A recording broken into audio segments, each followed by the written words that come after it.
Hello friends. आज जो हमारा नेक्स्ट टॉपिक है वो है परिमेय एवं अपरिमेय संख्या और वास्तविक संख्या।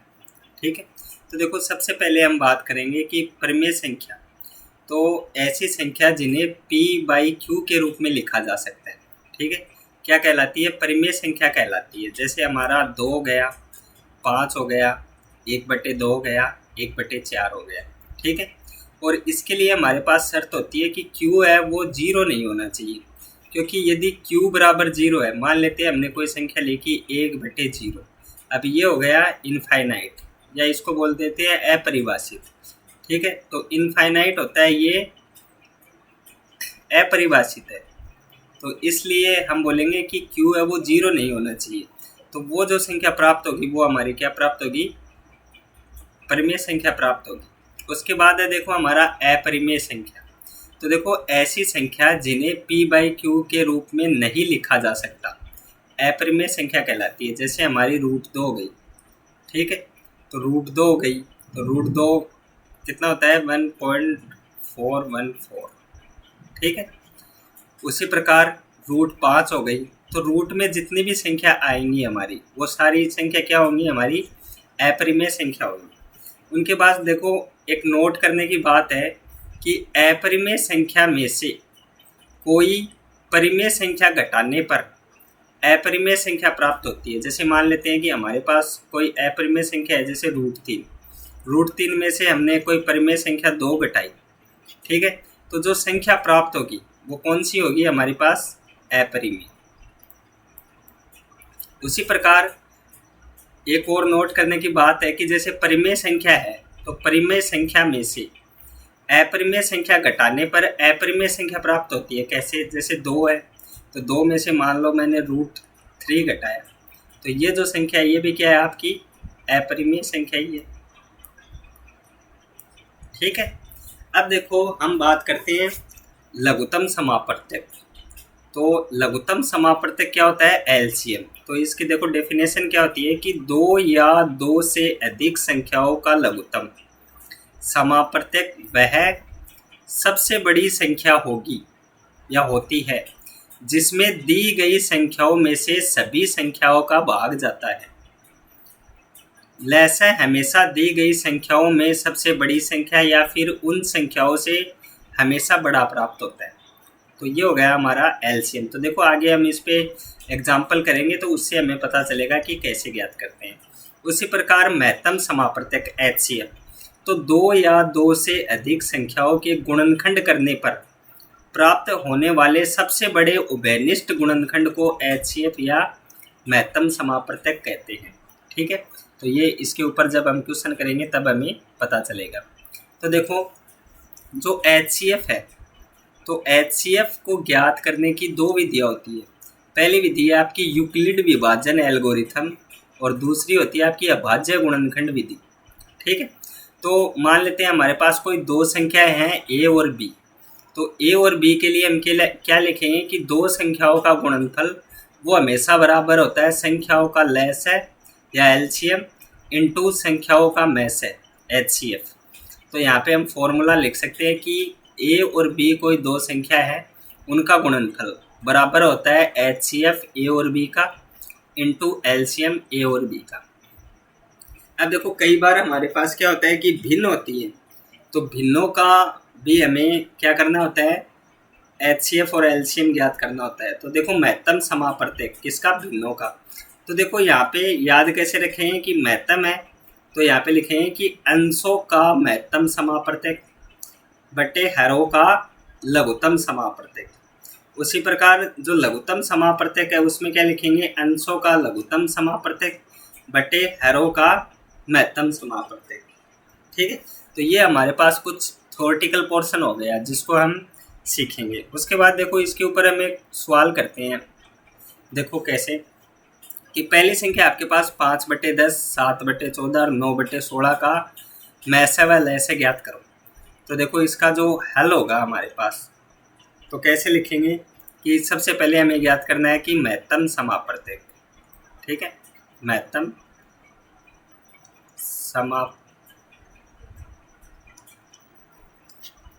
समापवर्तक। इक्वल्स टू क्या होगा, देखो पहली ऊपर संख्या कितनी है, 5, 7 और 9 का मैस है अपॉन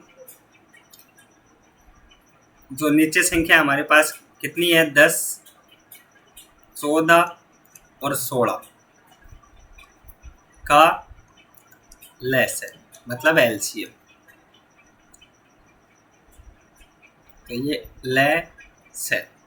तो देखो 5, 7, 9 है, बताओ इनमें कोई भी संख्या कॉमन है क्या, नहीं है। तो कितना आ जाएगा, 1 अपॉन 10, 14, 16 का जो एलसीएम है वो हमारे पास कितना आएगा, 560। ठीक है, तो बताओ इनका जो महत्तम समापवर्तक है वो कितना हो गया, 1/560। उसी प्रकार लघुत्तम है, लघुत्तम समापवर्तक। तो लघुत्तम समापवर्तक कैसे लिखेंगे कि 5, 7, 9 का एलसीएम और बटे जो नीचे की संख्या है 10, 14 और 16 का एचसीएफ। तो बताओ 5, 7, 9 का एलसीएम कितना होगा हमारे पास, 315। तीनों संख्या को क्या कर देंगे, मल्टीप्लाई कर देंगे, क्योंकि एक दूसरे से मिलती नहीं है। 10, 14 और 16, तो इनमें तीनों में किसका भाग जाता है, 2 का, तो यहाँ पे आ जाएगा 2। तो ये हमारा जो पहला क्वेश्चन है वो इसका क्या हो जाएगा, आंसर हो जाएगा। तो देखो बहुत ही आसान क्वेश्चन है। नेक्स्ट देखो कि 48, 72 और 140 का एलसीएम ज्ञात करना है। तो देखो एलसीएम की एक विधि तो ये होती है हमारे पास कि जैसे 48 है, ठीक है, 72 है और 140 है, तो तीनों के हम क्या कर लेंगे, गुणनखंड कर लेंगे। जैसे इसमें 2 से भाग दिया तो कितने आ गए, 24। इसको 2 से डिवाइड किया तो कितना आ गया, 12। इसको 2 से डिवाइड किया तो कितना आ गया, 6। इसको 2 से डिवाइड किया तो कितना आ गया, 3। इसको 3 से किया तो कितना आ गया, 1। उसी प्रकार 72 है हमारे पास, तो इसको 2 से किया तो 36, 2 से किया तो 18, वापस 2 से किया तो 9, 3 से किया तो 3, 3 और 1, 2 से किया तो ये कितना हो गया, 17, 2 से किया तो ये कितना हो गया, 35, ये 5 से किया तो कितना हो गया, 7, और 7 से किया तो कितना आ गया, 1। ठीक है, तो देखो यहाँ पे जो 48 है, तो 48 को हम क्या लिख सकते हैं कि 2 की पावर 4 इंटू 3, सही है। उसी प्रकार 72 है, तो 72 को क्या लिख सकते हैं, 2 की पावर 3 इंटू 3 की पावर 2। और उसी प्रकार जो 140 है, तो उसको क्या लिख सकते हैं, 2 की पावर 2 इंटू 5 और इंटू 7। ठीक है, तो देखो एलसीएम होता है, एलसीएम, तो एलसीएम होता है वो क्या होती है, सबसे बड़ी घात लेंगे। तो 2 की सबसे बड़ी घात क्या है, 2 की पावर 4, तो इसको लिखेंगे 2 की पावर 4 इंटू, उसके बाद 3 की सबसे बड़ी घात लेंगे, तो 3 की सबसे बड़ी घात कितनी है, 2, तो 3 की पावर 2 इंटू, उसके बाद हमारे पास क्या है, 5, तो 5 लिख देंगे और इंटू 7। तो ये हो गया एलसीएम। मान लो वो ऐसे बोलता है कि इसका एचसीएफ बताओ मेरे को, तो एचसीएफ में क्या लेते हैं, सबसे छोटी घात। तो सबसे छोटी घात कौन सी है इसमें, 2 की पावर 2, तो 2 की पावर 2 ही है, वो केवल इनमें कॉमन है, बाकी कोई भी कॉमन नहीं है। ठीक है, तो ये क्या हो गया, हमारा एचसीएफ हो गया। ठीक है, तो नेक्स्ट चलते हैं हम, सबसे छोटी संख्या ज्ञात करो जिसको 7 और 11 से विभाजित करने पर शेषफल क्रमशः 1 और 3 प्राप्त होता है। ठीक है, तो देखो इस प्रकार का जो सवाल है वो बहुत ही इम्पोर्टेंट होता है। ठीक है, तो इसको कैसे करेंगे कि सबसे पहले माना कि संख्या, तो इंग्लिश में क्या लिखते हैं, नंबर, तो इसको लिख देते हैं कि माना की संख्या क्या है, हमारे पास n है। अब देखो उसको हमने क्या किया कि n बराबर 7 से भाग दिया, इसका मतलब 7 भागफल कुछ आएगा तो हमने उसको K1 मान लिया और शेषफल 1। उसी प्रकार वही जो नंबर है तो ये भी इसके इक्वल्स टू होगा, तो 11 इंटू K2 और प्लस क्या आ जाएगा आपका 3। ठीक है, अब देखो इसको हम क्या कर लेते हैं, थोड़ा सरल कर लेते हैं। तो यहाँ से क्या आएगा 7K1 बराबर 11K2 और प्लस 2, क्योंकि एक इधर जाके क्या हो जाएगा माइनस हो जाएगा। अब देखो इसको बराबर करना है तो मैं यहाँ पे लिखता हूँ कि K2 बराबर 3 रखने पर, ठीक है, और K1 बराबर 5 रखने पर। तो देखो 3 रखा तो 11 33 और 2 35 और 5 रखा तो 7 पंजो 35, इसका मतलब बराबर हो गया। तो n का न्यूनतम मान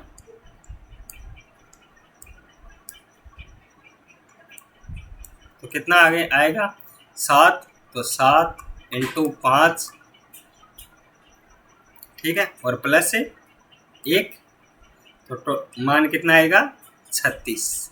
तो 36 वो संख्या होगी जिसको 7 से विभाजित करने पर शेषफल 1 आएगा और 3 से विभाजित करने पर शेषफल क्या आएगा 11 आएगा। नेक्स्ट देखो हमारा जो बहुत ही अच्छा सवाल है कि 15 और 11 के अनुपात में है, मतलब दो संख्याएं 15 और 11 के अनुपात में है, यदि उनका HCF 13 है तो संख्या ज्ञात करो। ठीक है, तो देखो एक बात बताओ कि HCF कितना दे रखा है हमें 13 और संख्याओं का जो अनुपात है वो कितना दे रखा है 15:11। तो देखो इस प्रकार के सवाल को करने के लिए क्या करना होता है कि तब संख्याएं मल्टीप्लाई कर देते हैं सीधा। ठीक है, तो संख्याएं कितनी हो जाएगी हमारे पास 15 गुणा 13 तो बराबर 195।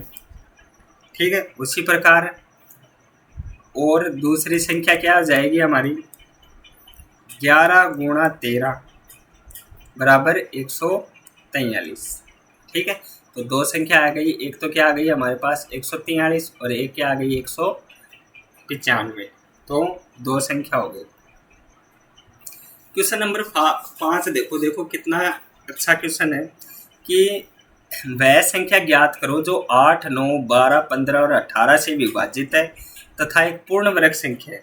इसका मतलब हमें जो ज्ञात करना है वो क्या ज्ञात करना है LCM। इन सब का क्या ज्ञात करेंगे हम LCM ज्ञात करेंगे।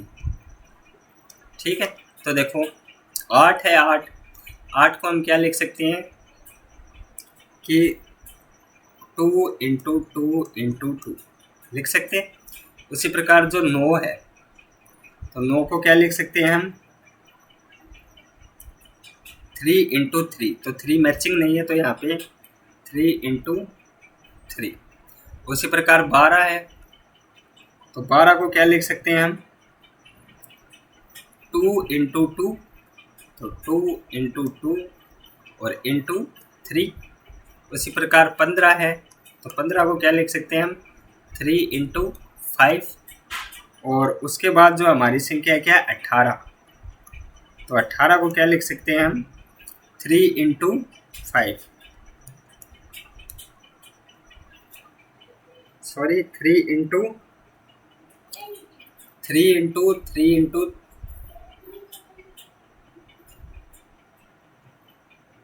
इंटू 2। ठीक है, ये हो गई।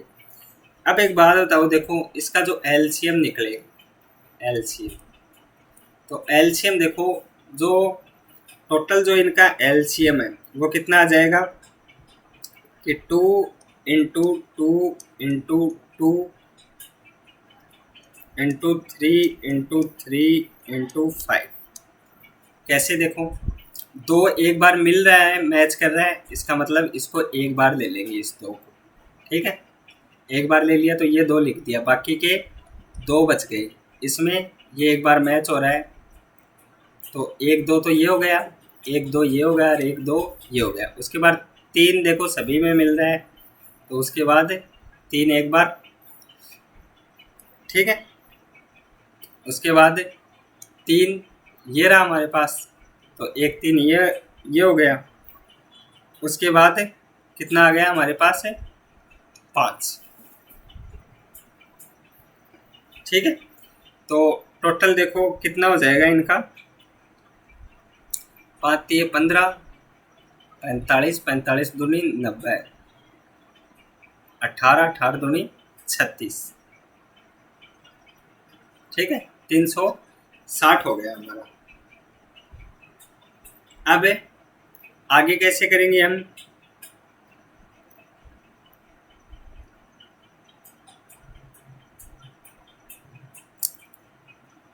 आगे देखो कि इसको पूर्ण वर्ग संख्या बनाना है, तो पूर्ण वर्ग संख्या बनाने के लिए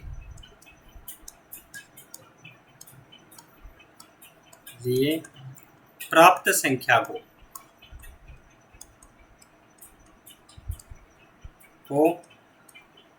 10 से गुणा करेंगे।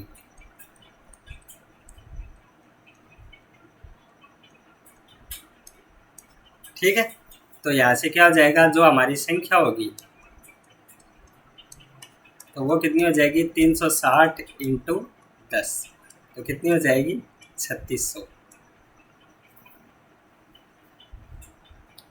ठीक है, नेक्स्ट देखो, जो एक बहुत ही अच्छा क्वेश्चन है हमारे पास कि 3 घंटियाँ हैं जो क्रमशः 48 60 और 90 मिनट बाद बजती है। यदि तीनों घंटियाँ एक साथ प्रातः 10 बजे बजती है तो उसी दिन पुनः तीनों एक साथ कब बजेंगी।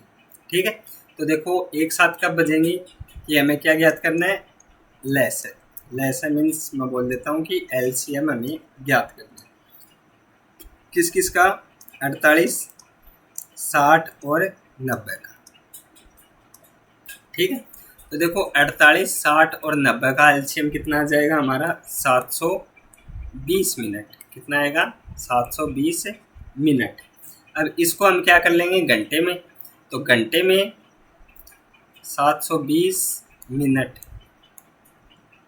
बराबर होंगे कितने, 720 अपॉन 60, तो ये इससे कैंसिल हो गया, तो 12 घंटे के क्या होगी ये बराबर होगी। ठीक है, अब देखो 10 बजे सुबह बजती है। ठीक है, तो 10 बजे के बाद 12 घंटे करेंगे तो क्या हो जाएगा साय, या मैं बोल देता हूँ रात्रि। तो रात्रि कितने बजे बजेंगी ये 10 बजे। ठीक है, मतलब 12 घंटे बाद बजती है, तो सुबह 10 बजे बजी तो रात के 10 बजे ये वापिस क्या होंगी एक साथ बजेंगी। तो ये क्या हो गया हमारा आंसर हो गया। नेक्स्ट चलते हैं, देखो कि 5 की पावर 5 5 की पावर 9 और 5 की पावर 6 का एलसीएम ज्ञात करो। तो एलसीएम क्या होता है, सबसे बड़ी पावर होती है। ठीक है, तो एलसीएम कितना हो जाएगा 5 की पावर 9, ये क्या हो गया इसका आंसर हो गया। तो ये बहुत ही सीधा सा क्वेश्चन था हमारा। अब देखो नेक्स्ट, देखो ये बहुत ही अच्छा सवाल है कि जब किसी संख्या को 8 और 5 से विभाजित किया जाता है तो प्रत्येक स्थिति में शेषफल 1 बचता है, तो संख्या ज्ञात करो। ठीक है, तो देखो जो संख्या है उसको हम कैसे लिख सकते हैं कि 8 से विभाजित किया, इसका मतलब 8 इंटू A1 मतलब भागफल और प्लस है शेषफल 1। उसी प्रकार जो दूसरी है वो किसके बराबर होगी 5 और A2 मतलब शेषफल और भागफल और प्लस है शेषफल 1। तो देखो यहाँ पे जो संख्या है हमारी, तो हम उसको सीधा कैसे लिख सकते हैं कि 5 और 8 का एलसीएम और प्लस है 1। ठीक है, तो 8 और 5 का एलसीएम कितना हो गया 40 और प्लस में 1, इसका मतलब कितना हो गया 41। ठीक है, तो जो संख्या है, ठीक है, तो कैसे लिखेंगे, देखो 40 A प्लस 1 में A1 बराबर 1 रखने पर, ठीक है, तो A1 की जगह 1 रखा तो कितना आ गया 40 प्लस 1 बराबर 41, ठीक बात है। उसी प्रकार ये आ गया ना हमारा 40, ठीक है। उसी प्रकार 2 रखेंगे, जैसे हमने लिखा कि 40 जैसे A2 प्लस 1 में A2 बराबर 2 रखने पर, तो दूसरी संख्या हमारी क्या आ जाएगी 40 इंटू 2 और प्लस 1, तो कितनी आ जाएगी 81, ठीक है। तो ये क्या हो जाएगा हमारा आंसर हो जाएगा। तो बहुत ही अच्छा क्वेश्चन है, एग्जाम में आने लायक है। नेक्स्ट देखो 3 की पावर 5, 3 की पावर 9, 3 की पावर 7 का HCF ज्ञात करो। तो HCF कितना हो जाएगा, जो सबसे छोटी घात है वो HCF हो जाएगा। तो ये क्या हो जाएगा 3 की पावर 5, तो वो क्या हो जाएगा HCF, ठीक है। अब सबसे बड़ी संख्या ज्ञात करो जिसमें 38, 66 और 80 को विभाजित करने पर शेषफल समान प्राप्त होता है। तो ये बहुत ही इम्पोर्टेंट सवाल है, ऐसे सवाल होते हैं वो हमारे पास क्या होते हैं एग्ज़ाम में आने वाले होते हैं। तो देखो हम इस प्रकार के सवालों को कैसे करेंगे, ठीक है। तो हम सबसे पहले जो बड़ी संख्या है उसमें से छोटी संख्या को घटाएंगे और उसका क्या लेंगे मैसे लेंगे, ठीक है। तो कैसे देखो मैसे या HCF, ठीक है। किसका लेंगे, देखो सबसे बड़ी संख्या जैसे 66 है तो 66 माइनस 38, ठीक है।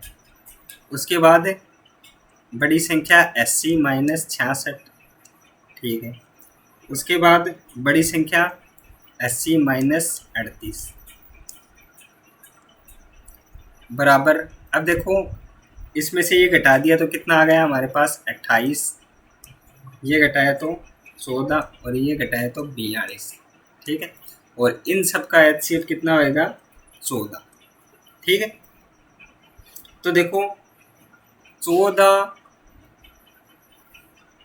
वह सबसे बड़ी संख्या है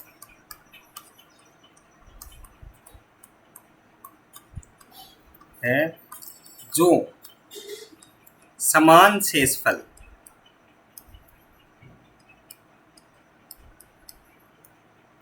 जो समान शेषफल 10 देंगी, मतलब सभी को भाग देंगे तो समान शेषफल देंगी जब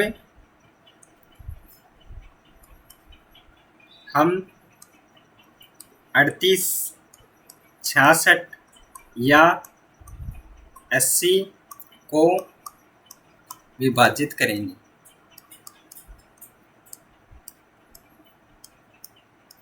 ठीक है। तो ये क्या हो गया हमारा आंसर हो गया। तो बहुत ही इम्पोर्टेंट सवाल है। नेक्स्ट देखो 2/3, 3/5, 4/7 और 9/13 का LCM ज्ञात करो। तो देखो पहली संख्या क्या है हमारी, या हम इसको सीधा लिखेंगे कि 2, 3, 4 और 9 का LCM बटे 3, 5, 7 और 13 का HCF,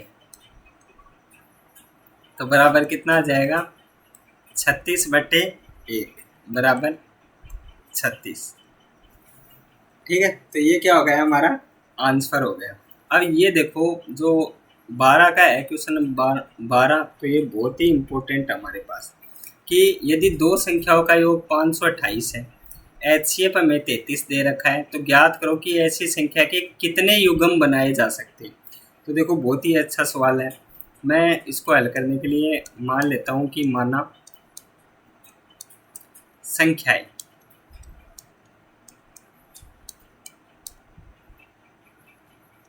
33A और 33B है। ठीक है, मैं दो युग्म बना लेता हूँ इसके। ठीक है, तो देखो अब हम क्या लिख सकते हैं कि 33A प्लस 33B और टोटल कितना है हमारे पास 528, मतलब इनका योग कितना है 528। तो देखो इन दोनों में कॉमन क्या आ गया 33, तो 33A प्लस B बराबर 528 और A प्लस B बराबर ये 33 इसके डिवाइड में जाएगा तो टोटल कितना आएगा 16।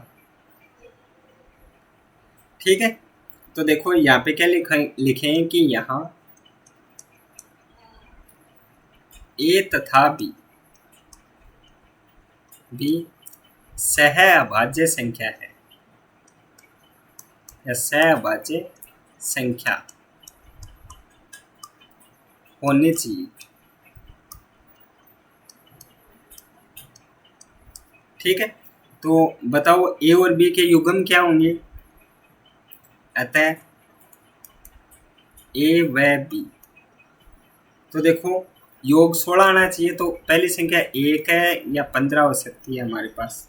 ठीक है, एक संख्या तो ये हो सकती है, दूसरी क्या हो सकती है 3 हो सकती है या 13 हो सकती है, तीसरी क्या हो सकती है 5 हो सकती है या 11 हो सकती है, या 7 और 9 हो सकती है। ठीक है, तो यहाँ से हम युग्म बनाएंगे इनके। तो देखो युग्म क्या हो जाएंगे हमारे पास, मान लो पहली संख्या हमारी 33 है 33 है, तो दूसरी संख्या कितनी होगी 495।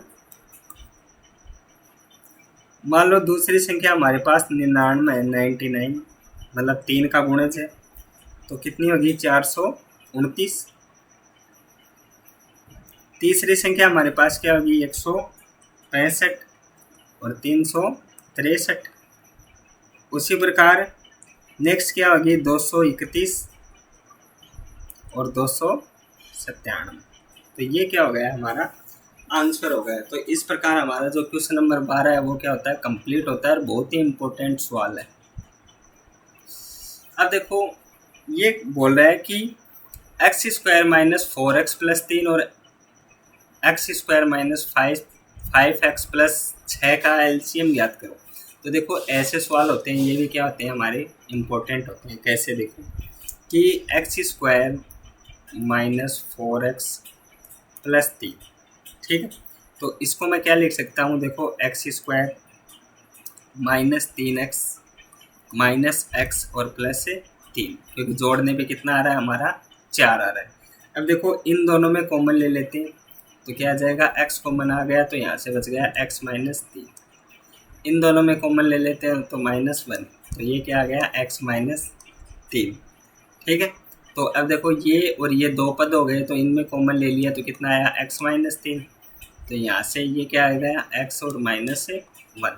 ठीक है, तो इसका हमारा ये इसके टुकड़े हो गए, तो इसको मैं कोष्टक में क्या कर देता हूँ बंद कर देता हूँ।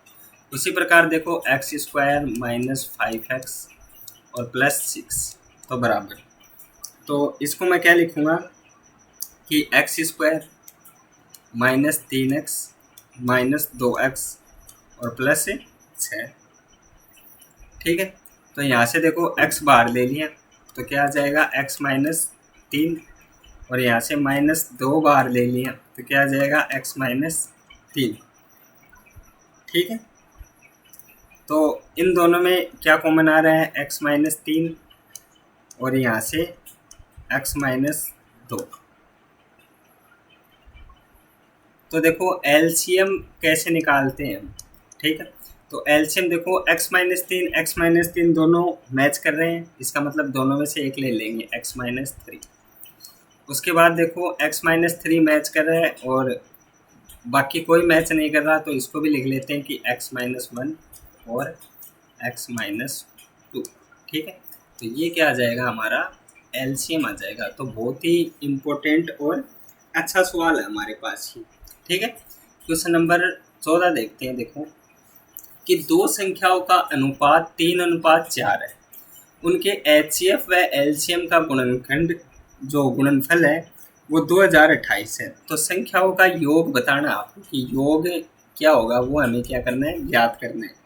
तो मैं देखो यहाँ पे क्या लिखता हूँ, इसका हल करता हूँ। देखो कैसे करेंगे कि दो संख्याओं का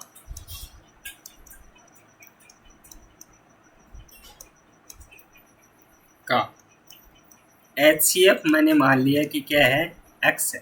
क्या है, x है हमारा। ठीक है, तो संख्याएं, ठीक है, तो संख्या क्या हो जाएंगी हमारी, पहली जो संख्या है वो क्या हो जाएंगी 3x, और दूसरी संख्या क्या हो जाएगी हमारे पास 4x। ठीक है, अब ये क्या कह रहा है कि इनका गुणनफल, इसका मतलब दो संख्याओं का गुणनफल, दो संख्याओं का गुणनफल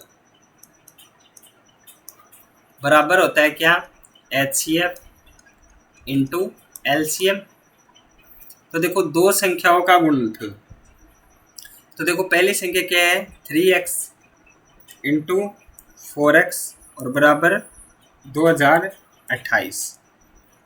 ठीक है, तो अब देखो ये कितना हो गया, 4×3=12, तो यहाँ से लिखूंगा 12x² बराबर 2028, और यहाँ से आ जाएगा x² equals to 2028 divide by 12, तो ये कितना आ जाएगा 169, और x बराबर क्या आ जाएगा 169 का अंडर रूट, तो x बराबर आ जाएगा हमारे पास 13।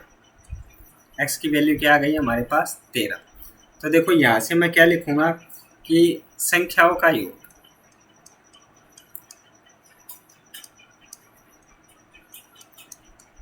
संख्याओं का योग है वो क्या है हमारे पास 3x और प्लस है 4x। ठीक है, अब देखो x का मान कितना आ गया 13, तो यहाँ से लिखूंगा 13 इंटू 3 इंटू 13 और प्लस 4 इंटू 13, तो ये कितना आ गया 39 और प्लस 52, तो बराबर ये कितना आ गया 91। ठीक है, तो ये हमारा क्या हो गया आंसर। तो उन दो संख्याओं का योग क्या होगा 91। तो देखो बहुत ही बढ़िया, जो हमारा फर्स्ट जो टॉपिक है वो कंप्लीट हो गया है। इसका एक और बचा हुआ है वास्तविक संख्या। ठीक है, तो वास्तविक संख्या में जो दशमलव प्रसार है उसके बारे में हमें नेक्स्ट क्लास में देखेंगे। तो देखो ये बहुत ही बढ़िया है, हमारे साथ जुड़े रहें और अपनी तैयारी को कंटिन्यू रखिए, ताकि क्या हो लास्ट टाइम पे हमें इधर उधर देखना न पड़े। और क्लास 10th के जो स्टूडेंट है वो भी इनको ध्यान से देखें और बने रहे हमारे साथ। तब तक के लिए थैंक यू, और चैनल को सब्सक्राइब करें।